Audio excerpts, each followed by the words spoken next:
Ya, Anda masih menyaksikan Market Review pemirsa, dan di segmen ini kami akan sampaikan beberapa data terkait dengan laju pertumbuhan ekonomi Indonesia. Kita akan cermati bersama datanya seperti yang bisa Anda saksikan di layar televisi Anda. Baik, ini dia.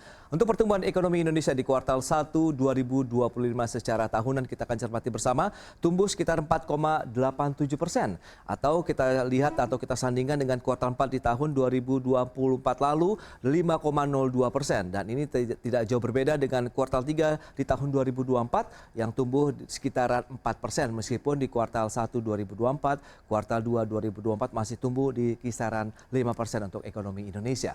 Nah, berikutnya ini dia langkah dari Bank Sentral, di mana Bank Indonesia akhirnya menurunkan suku bunga acuan. Apakah ini bisa menjadi booster juga nih untuk bisa mendorong lagi aktivitas konsumsi di masyarakat? Ini dia pergerakannya. Sempat berada di level 6% untuk BI Rate 1 Desember 2024, turun menjadi 5,75%, bertahan sampai dengan Januari hingga April, kemudian turun lagi sekitar 5,5% dari Mei sampai dengan Juni, kemudian turun lagi menjadi 5,25% pada bulan Juli untuk pergerakan suku bunga acuan. Dan selanjutnya kita akan cermati inflasi. Seperti yang bisa Anda saksikan juga di layar televisi Anda, ini dia pergerakan inflasi kita. Januari sampai dengan Juni 2024 terjadi lagi inflasi, sempat memang mengalami deflasi di bulan Mei untuk pergerakannya. Kita lihat minus 0,37%, kemudian naik lagi secara bulanan menjadi 0,19%, sementara secara tahunannya menjadi 1,87%. Itu dia. Kemudian kita akan cermati bersama untuk indeks keyakinan konsumen survei dari Bank Indonesia.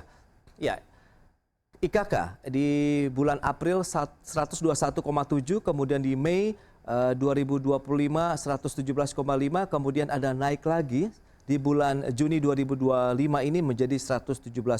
Memang masih dalam parameter cukup moderat ya, dalam artian masih bergairah dengan posisi di atas 100 begitu ya. Baik, kita akan lanjutkan kembali perbincangan kita tentunya dengan Pak Jimmy Gani, kemudian juga Pak Alfonsus untuk membahas beberapa data yang tadi sudah kita sampaikan kepada pemirsa.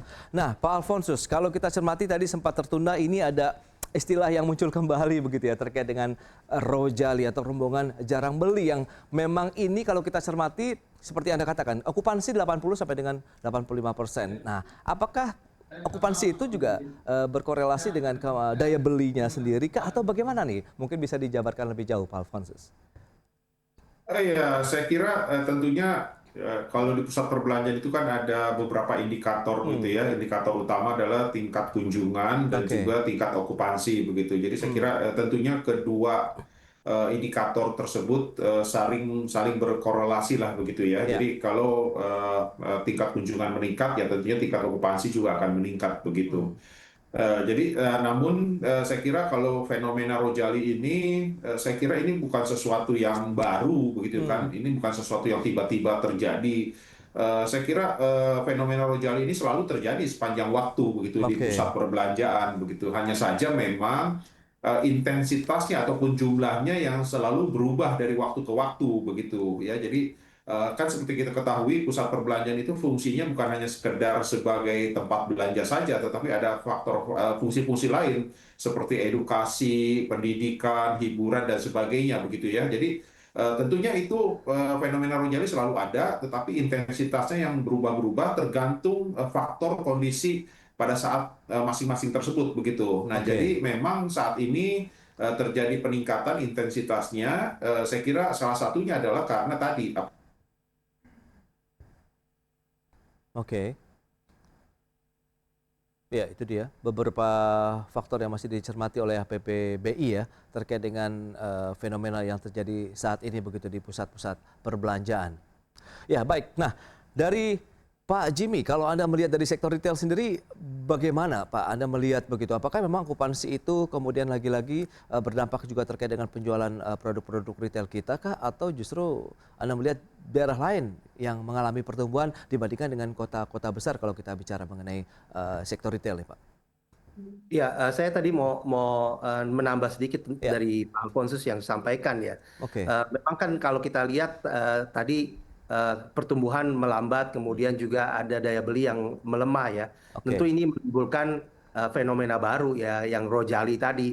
Walaupun seperti yang disampaikan oleh Pak Alfonsus, Rojali ini memang bukan sesuatu yang baru, tetapi ini tentunya juga mencerminkan perubahan pola konsumsi masyarakat yang semakin mengetatkan pengeluaran rumah tangganya, sehingga aktivitas window shopping yang ini meningkat gitu, yang tadinya orang datang tapi tetap belanja gitu ya. Sekarang mungkin lebih mengetatkan, mungkin hanya makan saja, sehingga konversi terhadap pembelian ini menurun tentunya.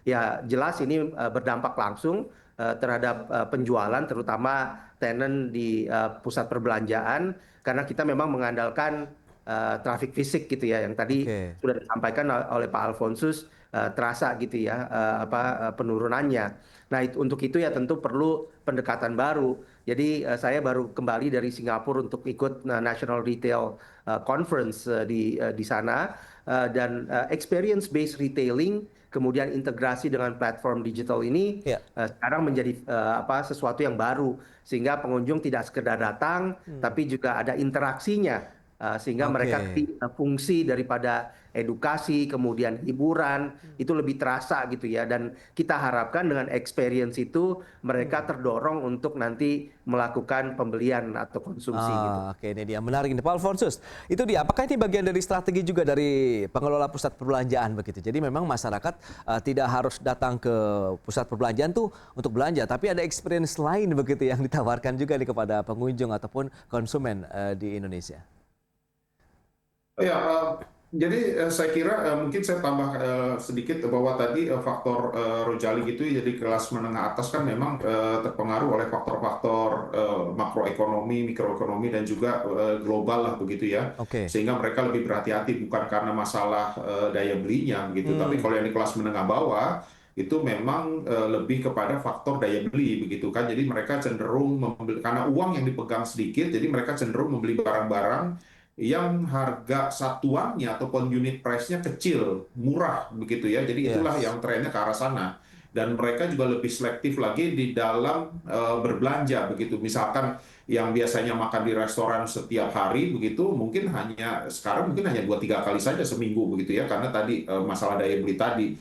Jadi saya kira itu faktor-faktor yang terjadi begitu. Nah, bagaimana sekarang digitalisasi di pusat perbelanjaan begitu ya. Jadi saya kira digitalisasi di pusat perbelanjaan ya tetap harus memang itu satu keniscayaan begitu. Oke. Tetapi pusat perbelanjaan akan lebih fokus lagi untuk mendorong program-program konsep yang offline begitu. Kenapa? Karena memang DNA ataupun DNA-nya pusat perbelanjaan itu adalah offline begitu. Kalau marketplace begitu, itu mereka adalah memang DNA-nya itu adalah online begitu. Iya. Justru disinilah tantangannya, dibutuhkan inovasi dan kreativitas. Bagaimana digitalisasi di pusat perbelanjaan, tetapi dalam balutan offline begitu. Karena itu yang sebetulnya tidak dimiliki oleh teman-teman online begitu. Jadi justru kita tidak akan bertempur dengan online gitu, Iya. karena kalau kita bertempur dengan online kita pasti kalah begitu. Jadi justru kita adalah mengedepankan digitalisasi tapi dalam balutan offline begitu. Jadi itulah yang dilakukan dan itu saya kira yang tidak bisa dilakukan oleh online begitu.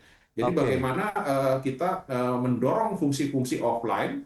Yang paling mudah adalah sekarang fungsi daripada pusat perbelanjaan saat ini itu adalah saya menyebutnya sebagai social connection hub begitu ya. Jadi koneksi interaksi sosial di antara para pengunjung Iya. secara langsung dengan sesamanya yang bukan di dunia maya.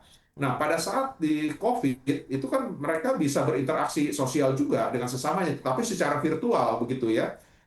Ulang tahun virtual, pernikahan virtual, bahkan pemakaman pun virtual begitu. Nah, yang sekarang yang kita dorong adalah mereka berinteraksi sosial, silakan di pusat perbelanjaan begitu secara langsung dengan sesama manusia ini yang bukan di dunia maya. Jadi saya kira itu yang akan Oke. didorong oleh teman-teman di pusat perbelanjaan begitu. Iya, iya, mengembalikan Demikian, Mas lagi Bras. konsep manusia atau marwahnya begitu sebagai makhluk sosial Iya, begitu ya. Kita iya, akan iya, iya, iya. coba Saya kira kembali itu begitu. ya, saya kira itu yang Iya.